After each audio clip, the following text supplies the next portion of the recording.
La cepa P1 ingresó a nuestro país y ya es responsable de casi la totalidad de los casos de COVID. Con ella, lamentablemente, ya se superaron las 4.000 muertes. Según el GIEAD, en mayo el número de casos nuevos por COVID subió un 25%. Y hace 3 semanas que Uruguay está en el peor lugar del mundo en muertes por COVID. ¿Es posible llegar a la inmunidad de rebaño en un mediano plazo con la vacuna Sinovac? ¿Cuáles son las expectativas de cómo será el mes de junio? Hoy, en la letra chica, COVID. Hay que apagarla.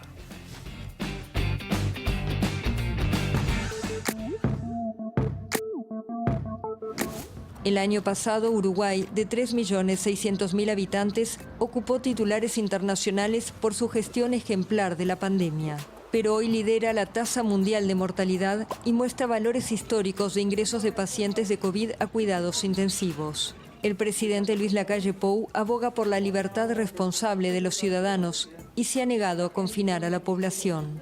Pasó abril y con él la idea del blindaje, una consigna que daba la oportunidad de reforzar el comportamiento individual y medidas del gobierno para que el plan de vacunación hiciera efecto. Pero el blindaje no ocurrió, porque esta idea hay que llenarla de contenido, señaló Rafael Radi. Radi afirmó que tiene que haber un momento en la marcha de esta pandemia en el que hay que decir ahora bajo la térmica.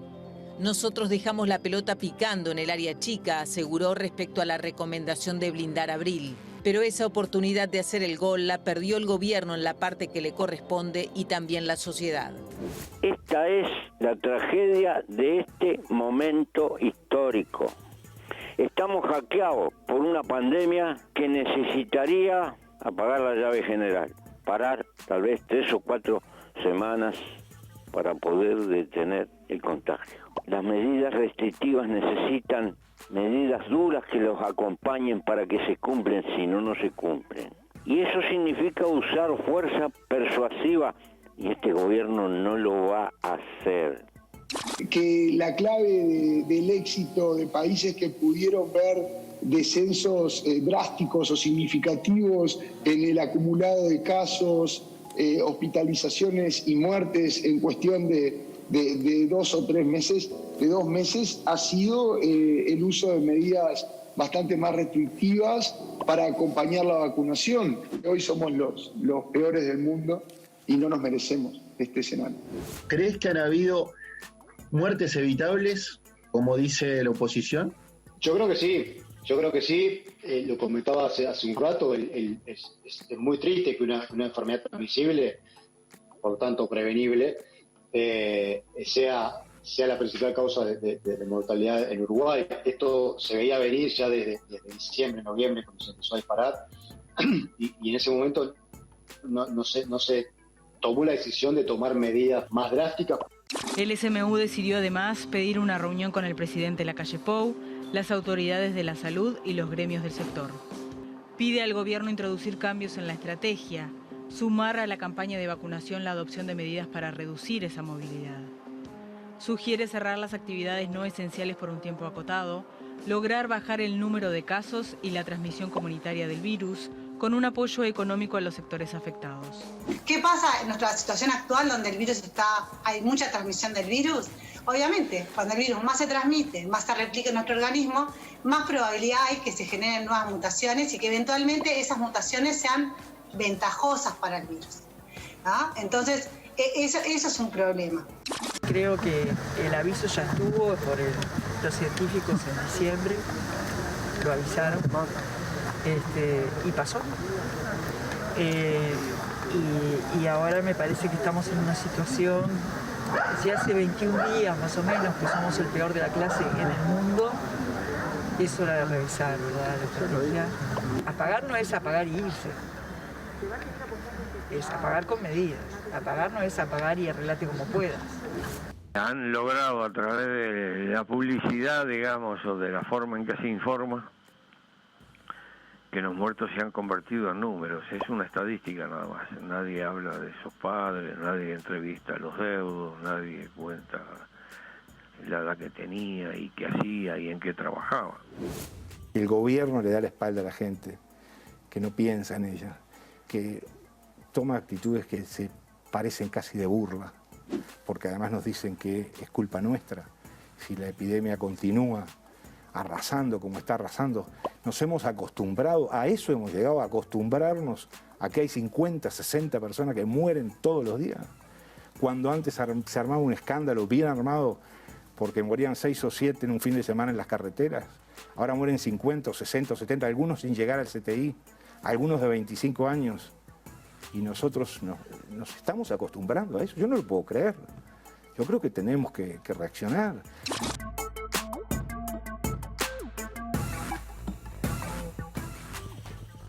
Buenas noches, bienvenidos a esta propuesta, una nueva propuesta de La Letra Chica. Antes de meternos en el tema, vamos a saludar a nuestra compañera Denise. Denise, ¿cómo andás? ¿Todo bien? ¿Qué tal? Buenas noches. ¿Cómo andás, Denise? No te vemos, pero te escuchamos. Te escuchamos bien, aunque no. Ahora sí. Ahí estoy. Bienvenida, Denise. Estoy acá con ustedes. Muy bien. Denise, Ricardo, antes de arrancar, contarles que, bueno, el nombre del programa de hoy no es un nombre caprichoso, si bien a nuestra producción se le ocurren siempre nombres muy geniales.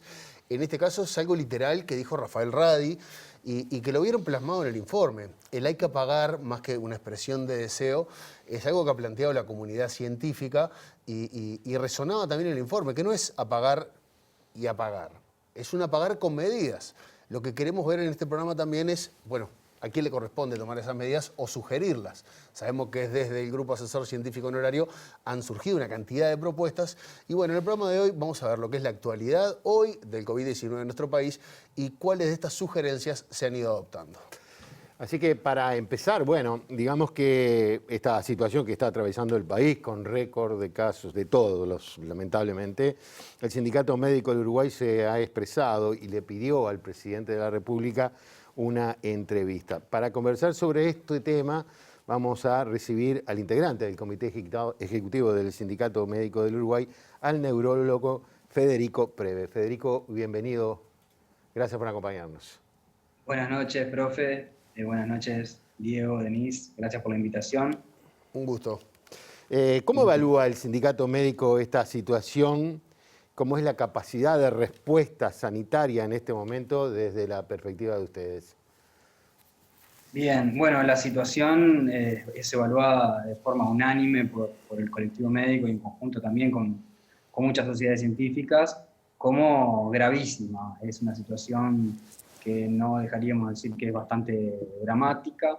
En otras circunstancias, si sucediera una enfermedad que causara tanta muerte y tantos casos y tantas secuelas en tan poco tiempo, estaríamos hablando de catástrofes. Por lo tanto, nosotros creemos que hay una situación que se asimila mucho a ello, que es gravísima desde el punto de vista sanitario. Y bueno, y esa es la realidad que vamos todos los días a trabajar, todos los trabajadores de la salud. Y bueno, eso nos llevó en realidad a hacer nuevamente un planteo. Nosotros venimos sosteniendo desde diciembre, en enero, en marzo, la solicitud a las autoridades de toma de medidas para generar un descenso contundente de los casos y por lo tanto de las secuelas y de las muertes.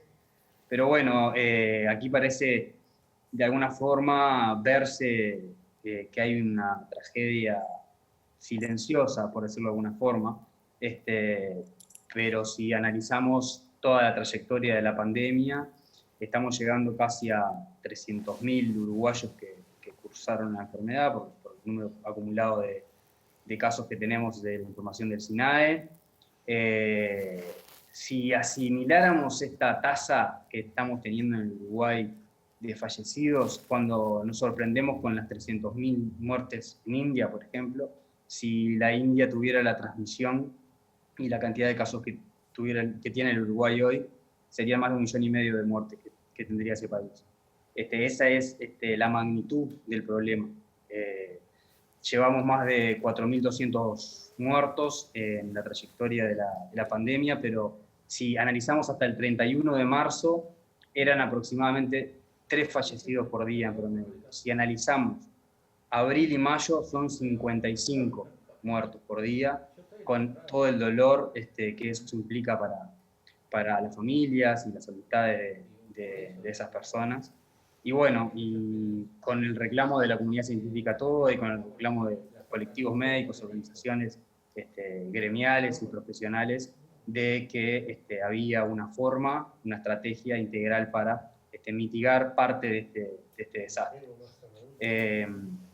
Por poner un ejemplo también, nosotros en el día a día, desde el 1 de abril o de finales de marzo, tenemos un promedio de 2 a 3 contagios por minuto en Uruguay, y si analizamos los fallecidos, como si fueran toques de campanas en épocas históricas, cada 30 minutos tenemos un fallecido cada día por COVID. Por lo tanto, esa tragedia silenciosa parece más bien ser una tragedia que vivimos y está silenciada al día de hoy. ¿Denise? Hace más de un año que empezó la pandemia y ya van más de 4.000 muertes. Lo que parecía ser una excepción pasa a ser básicamente la norma con la que viven día a día trabajadoras y trabajadores de la salud. ¿Cómo se ven afectados desde lo emocional y qué están haciendo desde el Sindicato Médico del Uruguay en este sentido? Bien, nosotros desde la situación tuvimos varios picos de estrés, particularmente al inicio de la pandemia, por la gran incertidumbre, tanto científica como médica, sobre el abordaje de esto, y veíamos también países hermanos en términos de latinos, como Italia y España, que estaban en situaciones particularmente como la que estamos nosotros hoy, en términos de casos y de mortalidad en aquel momento. Ahí tuvimos un pico de estrés importante, pero bueno, ahí hubo una estrategia de parte del gobierno y una respuesta de parte de la población, junto con el reclamo de la comunidad científica y médica, que generó una respuesta adecuada que hizo que el Uruguay, en conjunto, población, comunidad médica, científica y medidas que se tomaron el año pasado, no se han tomado una respuesta adecuada. Este año tuvimos otro pico de estrés y lo estamos sosteniendo con una gran y enorme sobreexigencia, sobrecarga de trabajo desde marzo hasta la fecha, con redistribución, con un enorme aprendizaje, de hecho, aprendizaje desde el punto de vista científico, aprendizaje de evidencia permanentemente y, bueno, y de vivencias, porque cada una de las personas que ingresa grave o se asiste a su vez por vía telefónica, nosotros tenemos que manejar un gran grado de incertidumbre, las personas cursan la enfermedad en soledad, generalmente el vínculo entre las personas hospitalizadas o graves con la familia y los amigos, y bueno, hay una enorme sobrecarga desde el punto de vista de la salud mental, obviamente que para quien cursa la enfermedad en situación de soledad muchísimo más que para el personal, pero para nosotros ha sido también de gran sobrecarga, y bueno, abordamos en el comité de emergencia del sindicato médico, con FEMI, con sociedades científicas que tenemos esta problemática, con la coordinadora de psicólogos de Uruguay, con la cátedra de medicina, de psicología médica y bueno, y con otras organizaciones, el abordaje para el sostén de esta situación particular de los trabajadores de la salud, que bueno, vamos a seguir tensionados por un tiempo porque esta situación no tiene una perspectiva de ir menguando rápidamente, si bien hay un horizonte que bueno, que arroja luz. Todavía tenemos un transcurso por una situación al menos de tormenta importante.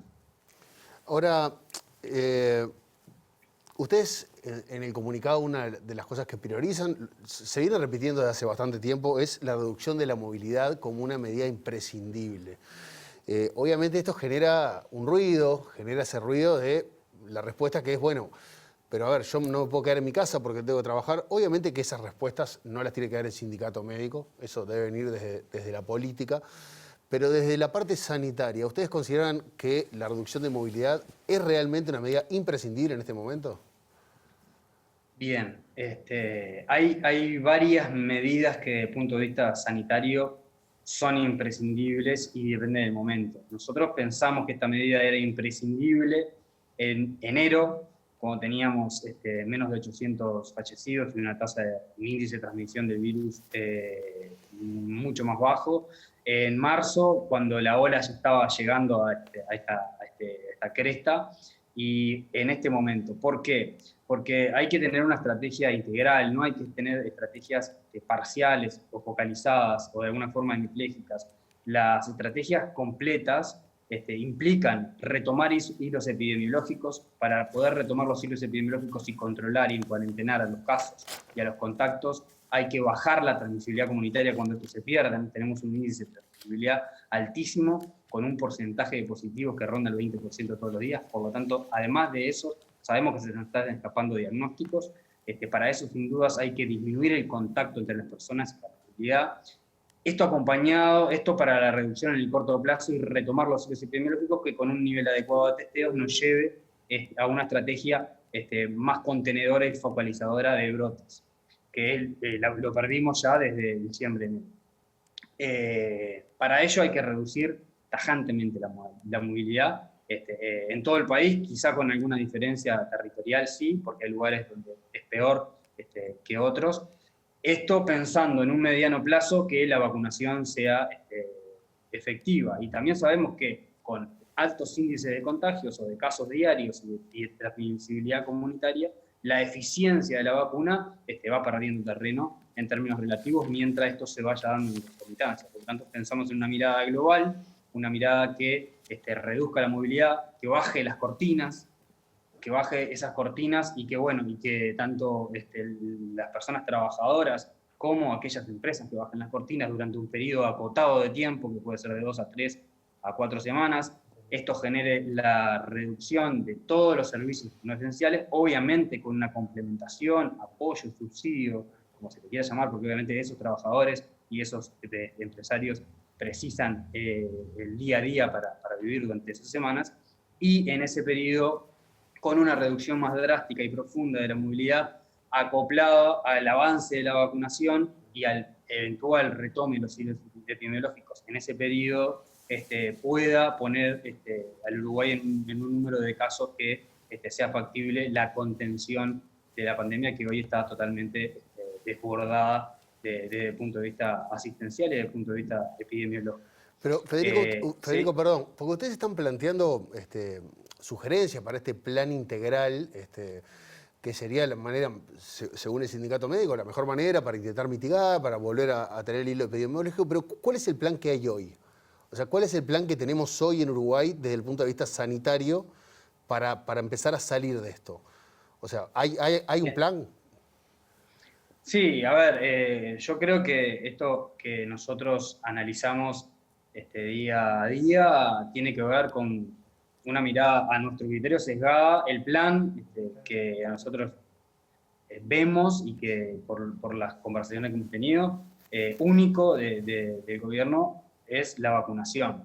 Está perfecto, la vacunación masiva salva vidas, la vacunación es la estrategia de mediano plazo, pero mientras tanto, ¿cuál es el costo para llegar a esa situación donde las vacunas actúen y sean la principal herramienta del defensor de casos? Es lo que debe acompañarse de algo que actúe en conjunto, que coopere. No son contradictorias, sino que son totalmente complementarias estratégicas. Por eso nosotros pensamos que la reducción de la movilidad y el cierre de todos los servicios que no sean esenciales va a permitir la baja de los contagios. Y otra cosa que es muy importante, porque hoy también hay algunas medidas como el tema de la educación, como hubo el cierre de algunas otras actividades de ocio, pero son medidas a medias. Y acá, entre algunos colegas y compañeros, comentamos a veces aquella fábula de la rana, ¿no? Que la rana salta, se mete en una olla hirviendo y salta para irse. Y cuando se pone una rana en una olla tibia con cuestiones o medidas tibias, la rana muere porque se va acostumbrando a la temperatura. Nosotros nos estamos acostumbrando a una situación dramática y no podemos. Pensamos que hay que dar un golpe de timón en cuanto a la cooperación de otras medidas que reduzcan durante un periodo corto la gran tasa de casos, y eso también va a permitir una apertura más sensata de las clases, porque hoy las clases se retoman y vemos que hay más de 20 centros educativos en Paysandú con casos y con las personas en cuarentena. En la ciudad de la costa o en Canelones también. Vemos que en el interior en muchos lugares hay casos y entonces estas medidas a medias lo único que hacen es generar una apertura y cierre, cuestiones que parecen tibias. Los resultados en muchos lugares del mundo han sido con medidas más dramáticas, más cortas obviamente, y reapertura progresiva y paulatina. Es válido decir también que nos tomó por enorme sorpresa la reapertura de los free shops, y bueno, ya he visto que hay algunas cepas más contagiosas, incluso más virulentas que la P1 en Brasil, en San Pablo y demás, con 80 ómnibus que circularon entre viernes y domingo por la ciudad de Rivera. Esto nos genera también una enorme preocupación del ingreso de nuevas cepas y bueno, y de otra marea que viene desde Tierra Seca del norte y nos genera más preocupación aún porque estamos en una situación de sobreexigencia y sobrecarga y bueno, y esto podría empeorar mucho las cosas en el corto plazo. Federico, Denise tiene una pregunta para ti. Sí, pidieron una reunión al presidente de la República, también al ministro de Salud Pública y al presidente de la JUNASA. ¿Cuáles son los planteos que tiene el Sindicato Médico del Uruguay para hacer y cómo viene siendo hasta ahora el diálogo? Bien, diálogo, en realidad al presidente de la República le solicitamos una reunión hace más de un mes que no se obtuvo respuesta por parte del sindicato y le reiteramos la reunión la semana próxima pasada. Con el ministro Salinas hubo una reunión por otros temas, pero ahora estamos aguardando la reunión por este tema en particular para hacer los planteos que también le vamos a hacer al resto de las organizaciones gremiales de la salud y tuvimos un intercambio en el día de hoy con el presidente de la JUNASA y vamos a hacer el planteo formal el miércoles en la JUNASA con todos los sectores. Básicamente pensamos que hay que tener una estrategia más integral que solamente la de la vacunación, que reitero, es una estrategia acertada, es una estrategia que en el mediano plazo es la salida, pero el mientras tanto para el corto plazo es lo que nos preocupa y con la enorme sobrecarga, sobredemanda y saturación en muchísimos lugares y niveles existenciales del sistema de salud nos preocupa particularmente por las muertes, por muertes potencialmente evitables, por las discapacidades que los casos generan y además porque toda esta sobrecarga desplaza enormemente al mundo común, a las patologías que acostumbrábamos a ver diariamente previa a esta ola, y estando desplazadas obviamente que perdemos controles de enfermedades transmisibles, perdemos control de enfermedades no transmisibles, enfermedades tipo cáncer y demás, y esto genera también repercusiones sanitarias en un mediano plazo que al estar desplazadas por toda la asistencia COVID, hoy no se puede estar dando la atención justa que merece la población, ni en COVID, porque al estar sobresaturado se pierde mucha calidad de atención, ni en todas el resto de las enfermedades no COVID, porque está desplazado el sistema de salud hacia una atención centralizada y focalizada en ello. Para tener una respuesta asistencial adecuada, se precisa que se disminuya el caudal del río. Para disminuir el caudal del río precisamos que se reduzca la movilidad. Federico Preve, muchísimas gracias por habernos acompañado hoy, integrante del Comité Ejecutivo del Sindicato Médico del Uruguay. Un abrazo, que pases bien. Muchas gracias a ustedes. Desde algún lugar del Parlamento leía el otro día que alguien le decía, los tecnócratas o los médicos o los científicos nos están queriendo gobernar, queremos que nos gobiernen los científicos. El diario El País es una editorial sobre eso. Entonces, cuando vos escuchás la realidad que vive el sistema de salud, decís, no es que quieran gobernar, sino que creo que Uruguay hoy necesita un gran diálogo y escuchar, y eso creo que es lo que nos está pasando. En el siguiente bloque vamos a estar hablando de esta cepa nueva, esta P1. Va a estar Pilar Moreno con nosotros para hablar sobre esto. Habló de la apertura de los free shops, la frontera seca que tenemos con Brasil, donde está la variante india. Cada vez que te nombran una variable distinta, sí, temblamos porque no sabemos de lo que nos están hablando. Sí nos dicen que son más peligrosas, que se contagien más rápido, pero bueno, vamos a preguntarle como siempre en la letra chica a los que saben. Ya venimos.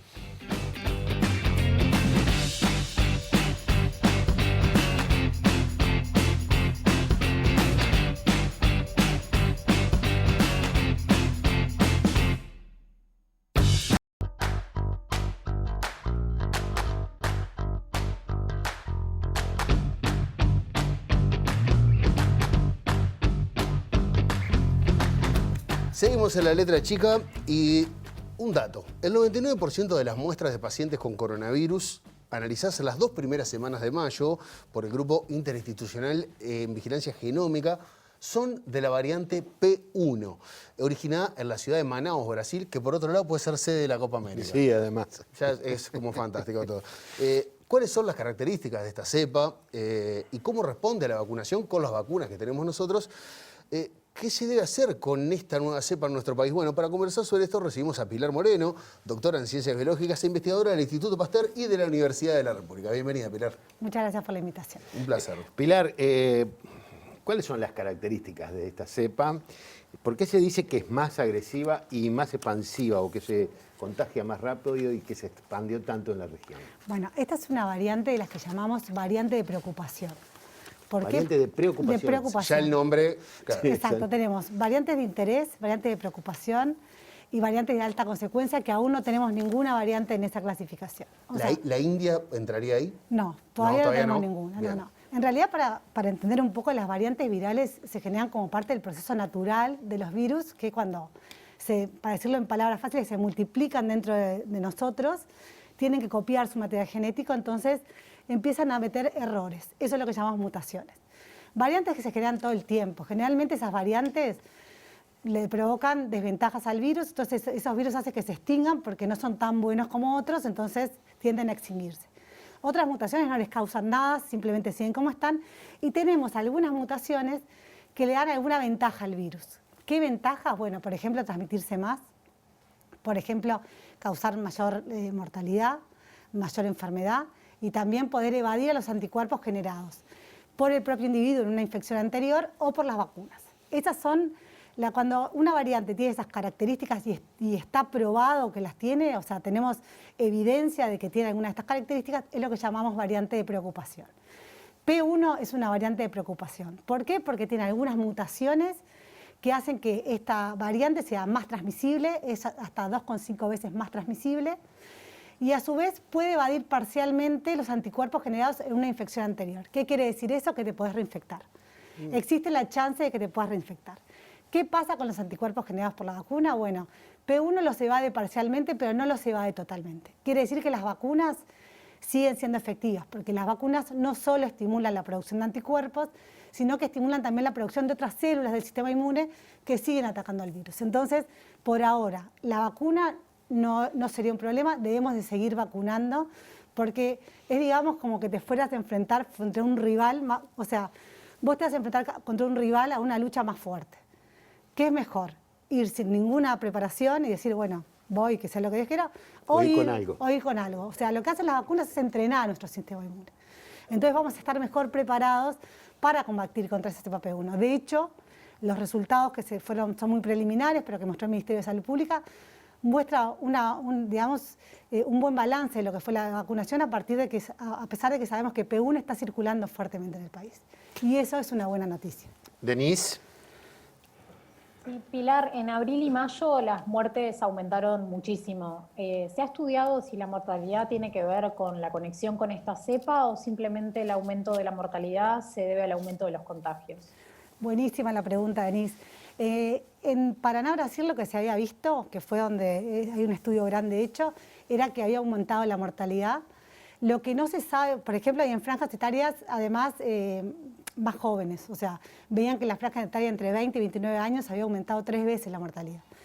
Lo que no se sabe si es por una mutación intrínseca que tenga el virus, que haga que el virus sea más agresivo, o es una consecuencia de una mayor transmisibilidad. O sea, estamos viendo que tenemos más casos, vamos a tener más hospitalizaciones, más gente con comorbilidades se va a infectar, más gente entrando al CTI y eventualmente, y lo que está sucediendo, más muertes. O sea, digamos que es una consecuencia indirecta de la alta transmisibilidad hasta lo que se sabe. Probablemente, si se sigue estudiando, esto es como el día a día, como que nos vamos aprendiendo en tiempo real y capaz que pueda surgir que alguna mutación le dé otra característica. Al día de hoy no lo sabemos. Me parece fantástico como uno tiende a humanizar todo y hasta humanizamos al virus, porque yo la escuchaba hablando del virus y parecería algo inteligente. No, pero el virus no, exactamente, está buena esa pregunta, porque nosotros tendemos también, los virus no piensan, el virus no es inteligente, el virus cambia aleatoriamente hasta que alguno de esos cambios le da una ventaja y algo que tiene más eficiente va a desplazar a las cosas que son menos eficientes, y es lo que pasó acá. P1 entró y rápidamente, desde marzo, estimamos que entró a mediados de febrero, justo hay un pico también de alta movilidad en ese momento, y vemos cómo P1 entre el 15 de febrero y ahora desplazó totalmente al resto de las variantes. Y eso es porque es mucho más eficiente, pero no es porque el virus mutó se haya avivado, mejor. digamos. Digamos que el virus mutó hasta que, y cuanto más el virus replica, más chance tenemos de encontrar mutaciones que sean benéficas para el virus y sean contraproducentes para nosotros. Ahora, hablaste de que entró el virus. Exacto. Era algo que no se originó en Uruguay. Vino desde Brasil, pero ¿se sabe específicamente por dónde entró? ¿Si fue por Rivera o fue por algún otro punto de la frontera seca con Brasil? Los estudios filogeográficos al día de hoy todavía no lo tenemos prontos. Lo que sí sabemos es que no fue solo una introducción.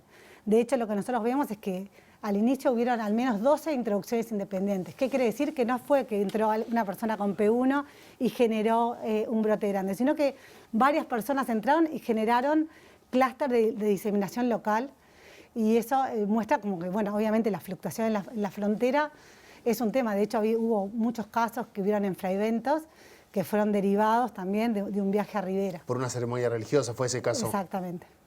Diego te preguntaba recién sobre si también la andina, o sea, estamos hablando que ahora hay otras cepas que son reconocidas, la de la India, la andina, tienen características similares. Puede que dejen de ser preocupantes para hacer lo otro que dijiste que no me acuerdo qué es. De alta preocupación. Sí. En realidad todavía ninguna de esas, o sea, estamos hablando de aquellas variantes que todavía no es una clasificación, digamos, como que es un nivel más alto, que sería cuando ya las vacunas dejan de funcionar y las terapias dejan de funcionar, y no es el caso de ninguna de estas variantes al día de hoy.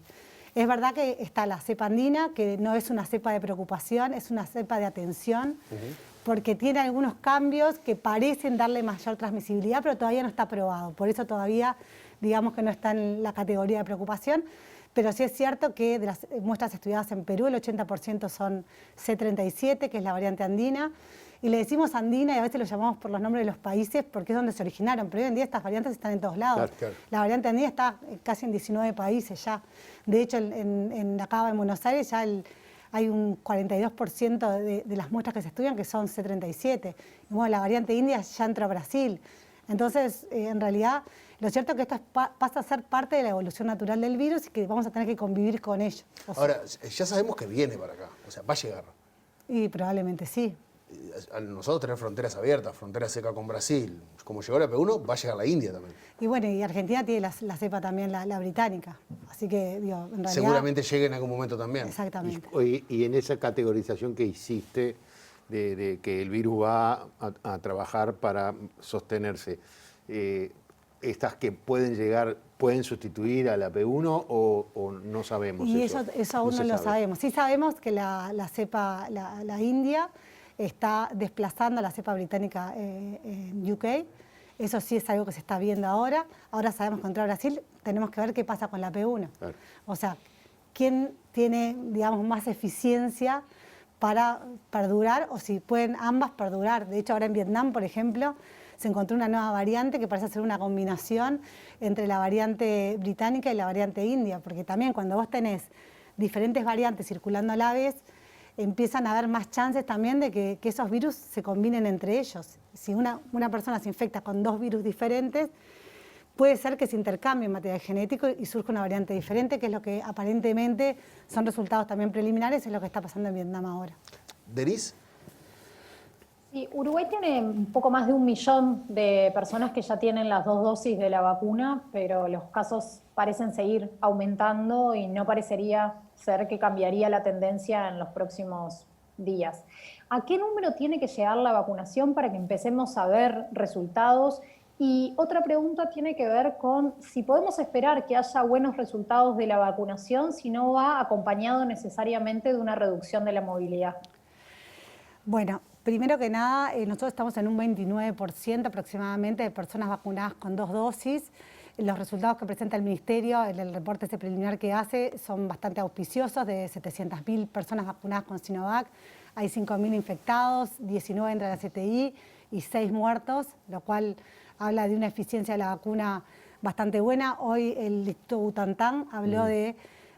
también, bueno, obviamente es un reporte preliminar y aparte un reporte hecho por la empresa que produce la vacuna, pero lo también de la ciudad de Serrana. De la ciudad de Serrana, que también están mostrando que protegería de una forma también la transmisión, o sea, bajaría la transmisión. Lo cierto es que, obviamente, con una vacuna que estamos dando a toda la población, que es la Sinovac, que tiene un 57% de eficiencia en bajar los contagios, es lógico pensar de que el virus se va a seguir transmitiendo.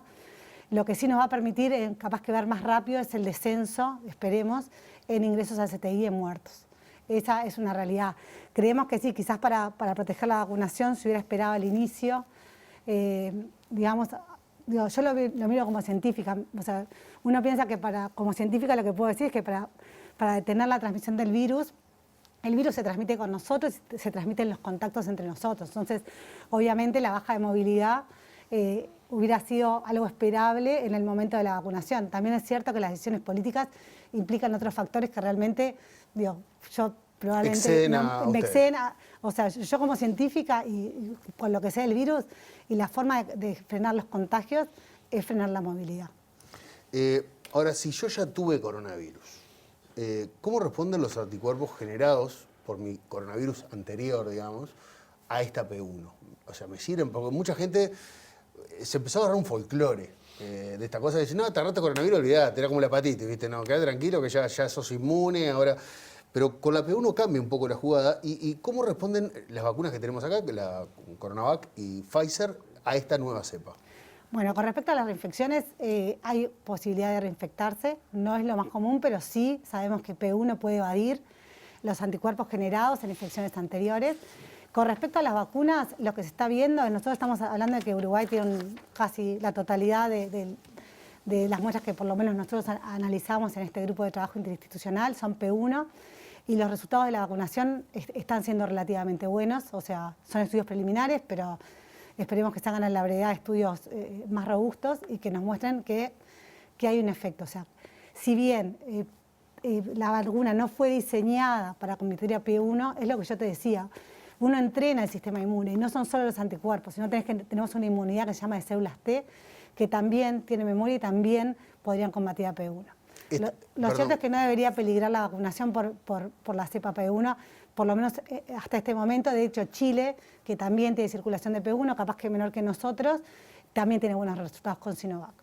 ¿Y esta tercera dosis de la que hablan sería a modo de refuerzo o es pensando en la P1, digamos? Es como Lo de la tercera dosis hay que ver qué es lo que pasa, hay que ver cuando termine el plan de vacunación, cuando se llega a un porcentaje que sea relativamente alto como para poder ver realmente evidenciar el efecto de la vacuna. Habría que ver en ese momento si realmente es necesaria una tercera dosis. Se ha planteado, por ejemplo, en otros países se ha probado dar vacunas con diferentes tipos de plataformas vacunales. En España se probó AstraZeneca y Pfizer y ha funcionado bastante bien. Lo cierto es que hay que esperar y esperar realmente a que realmente se pruebe que funcione y que realmente se necesite.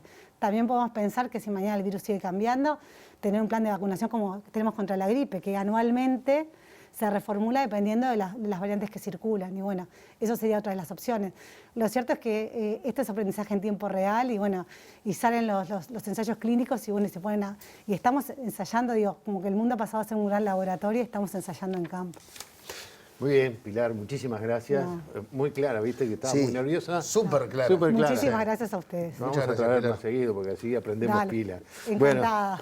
Bueno, nosotros seguimos conversando de este tema, pero en el próximo bloque vamos a estar con Marcelo Fiori, para hablar de la parte de números. Matemáticas, Ricardo. Matemáticas. Eso sí, que si no entendemos biología y matemáticas, estamos liquidados. Muchas gracias. No, muchas gracias a ustedes.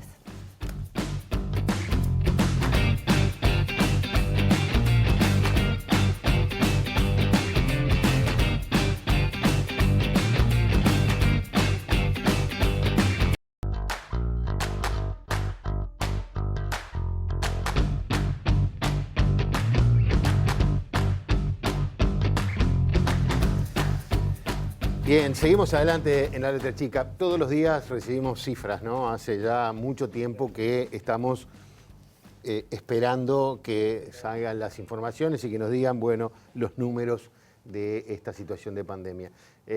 Una situación de pandemia que además nos tiene ubicados.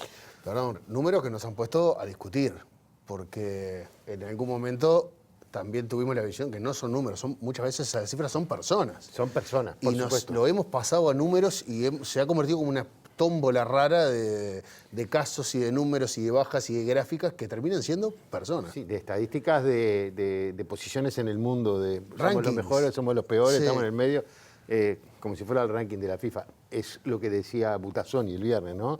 Como nos hemos acostumbrado a que hablamos de esto sin darnos cuenta que detrás hay personas, personas insustituibles para sus familias y para la gente que quiere. Pero bueno, ¿qué nos dicen esos números y para qué sirven? Vamos a profundizar y para eso vamos a recibir al matemático Marcelo Fiori, que es integrante del GIAD, el Grupo Uruguayo Interdisciplinario de Análisis de Datos de COVID-19. Marcelo, buenas noches, ¿estás por ahí? Sí, ahí te vemos. Buenas noches, profe Diego. Buenas noches, Marcelo. Bueno, bienvenido. Para hablar de este tema, es decir, cómo se comportaron los contagios en el último tiempo, seguramente a partir del aumento que provocó la cepa P1, y cómo estamos con respecto a los países más afectados. Bueno, bien, empiezo por el final, que quizás es la respuesta más fácil y más corta, lo decía en la parte hace un ratito.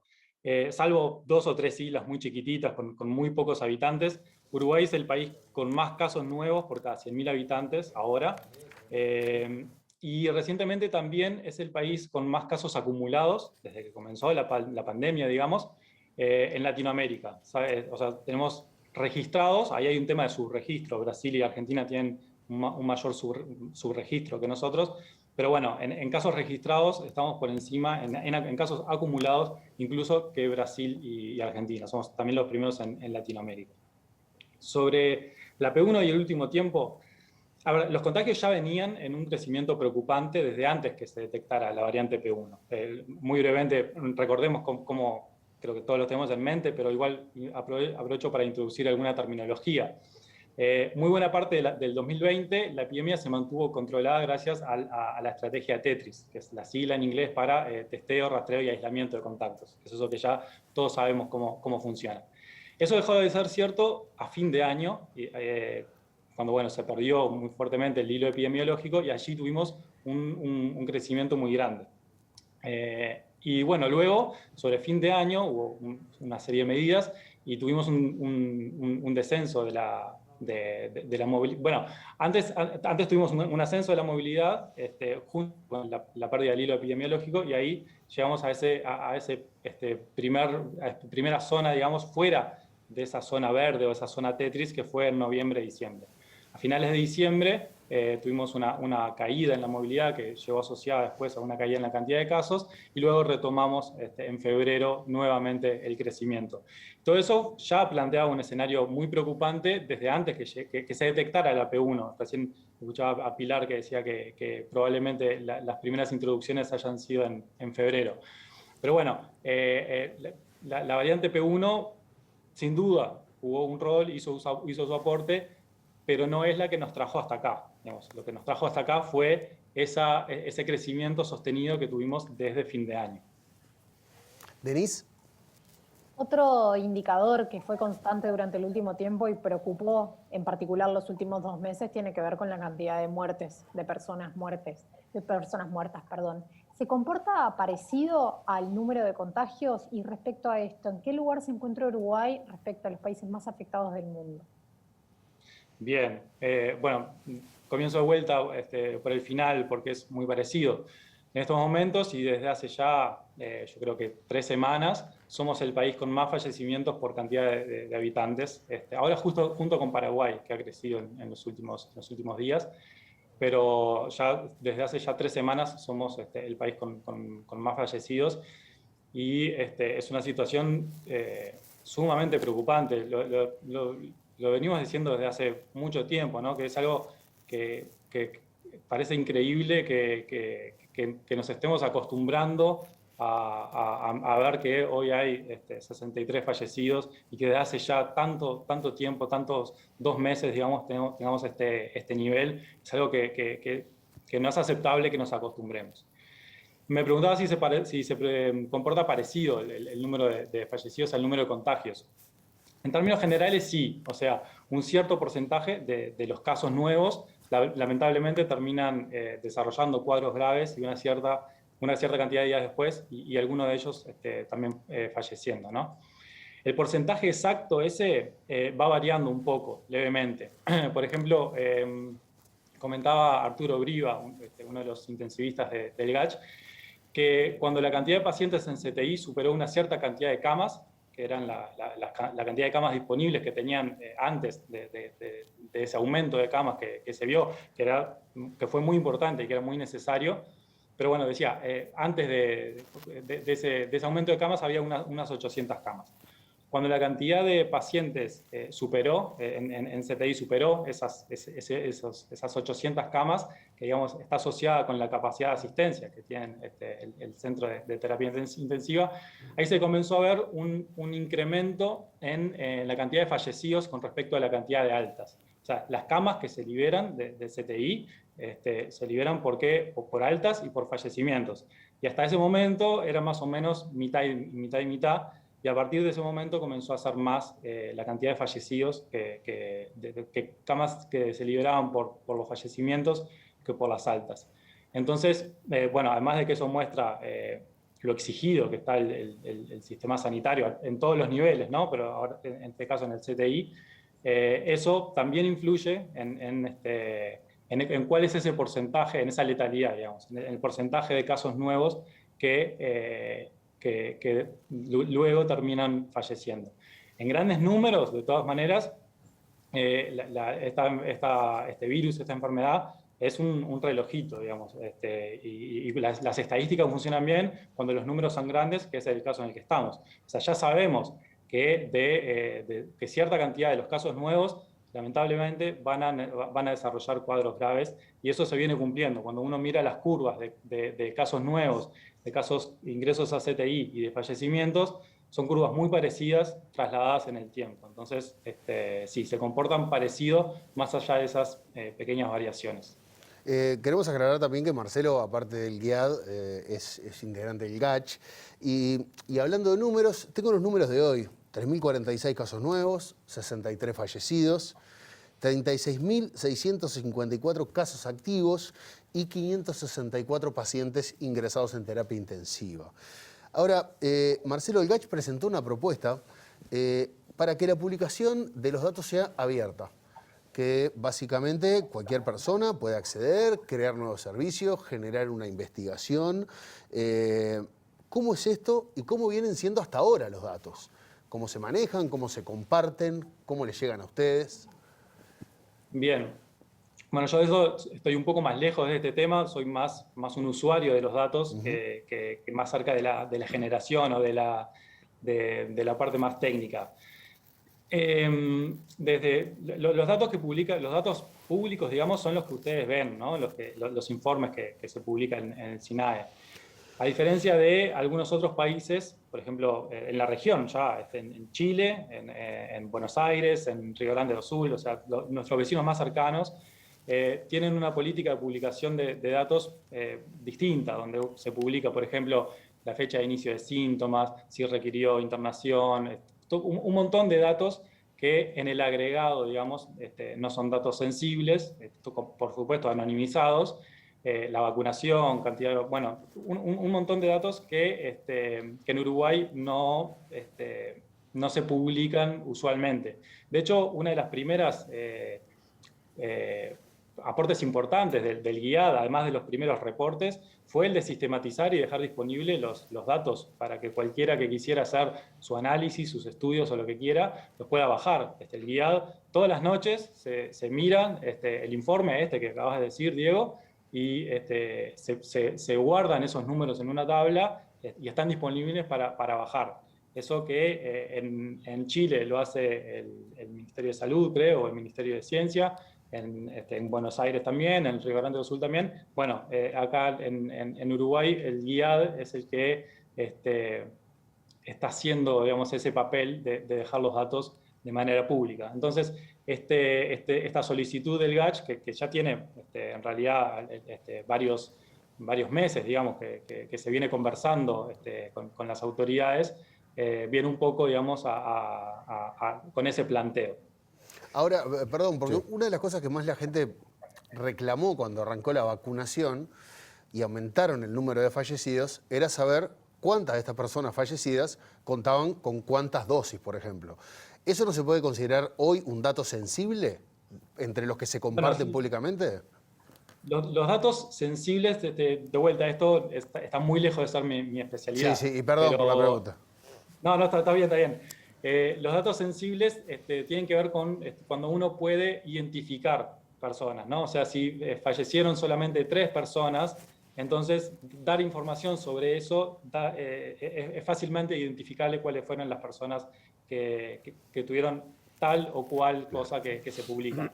En números grandes eso ya deja de ser cierto. O sea, si uno dice que de la cantidad de 1000 casos que hay hoy, tantos, lo que sea, eso ya deja de ser identificable y ya no son datos sensibles. Pero de vuelta, eso quizás un poco de atrevido porque no es mi especialidad. El debate político que tenemos o que estamos viviendo hoy en el Uruguay está centrado en el tema de la movilidad. O sea, todos estamos de acuerdo que hay que vacunar, salvo, bueno, los negacionistas, que hay que tratar de resolver esta situación, pero el gran tema sigue siendo la movilidad. Entre quienes dicen que, bueno, ya la movilidad es suficiente o la baja de la movilidad es suficiente o que hay que aumentarla o hay que tomar más medidas. ¿Hay mediciones de parte de ustedes o indicadores de cómo se ha disminuido la movilidad y cuánta movilidad menos tenemos? ¿O cómo se comporta el uruguayo con respecto al tema de la movilidad? Bien, sí. Acá, si me permiten, me voy a extender un poquitito más.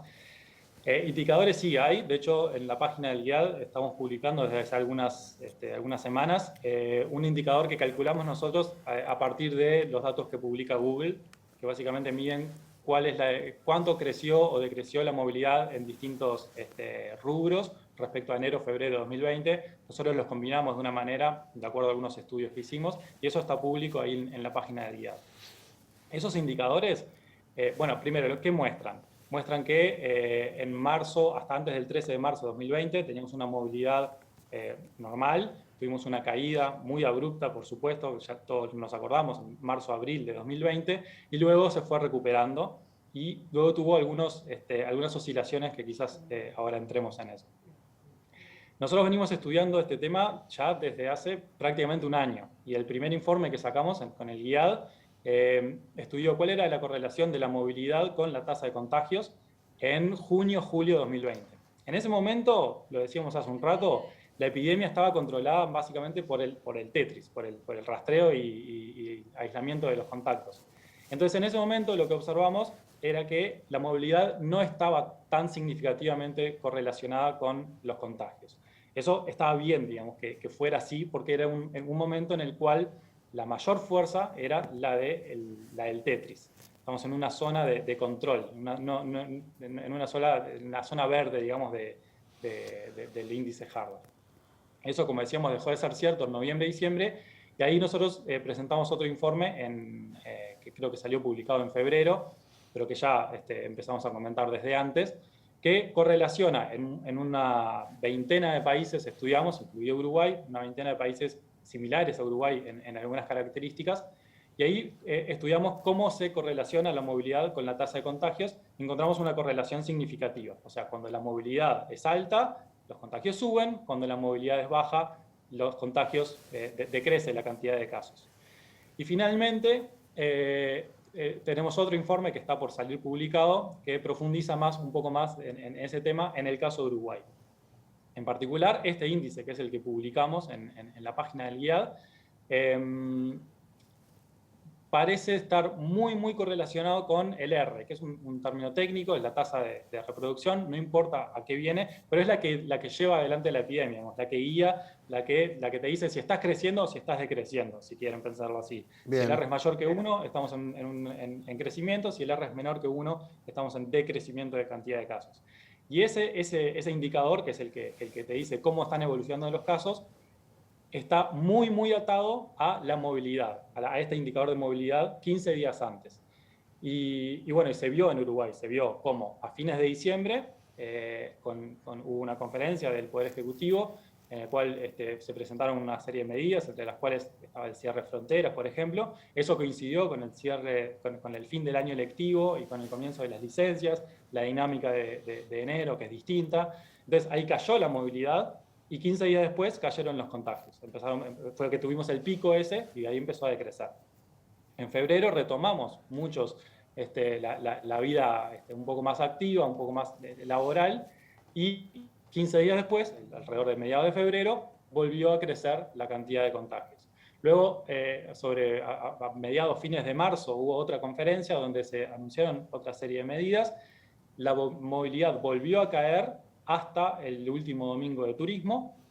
Luego de eso comenzó a crecer de vuelta la movilidad, y esa caída de la movilidad, de nuevo, 15 días después, llevó a un decrecimiento en la cantidad de casos. Entonces, desde todos nuestros estudios que hicimos, en Uruguay en particular, y en un montón de países en general, vemos que la movilidad está muy atada en esta situación epidemiológica, digamos, en esta situación de transmisión comunitaria alta, no en la situación que teníamos hasta, digamos, octubre de 2020, sino a partir de esta situación de transmisión comunitaria alta, la movilidad explica muy buena parte de la dinámica de la epidemia. Marcelo, clarísimo.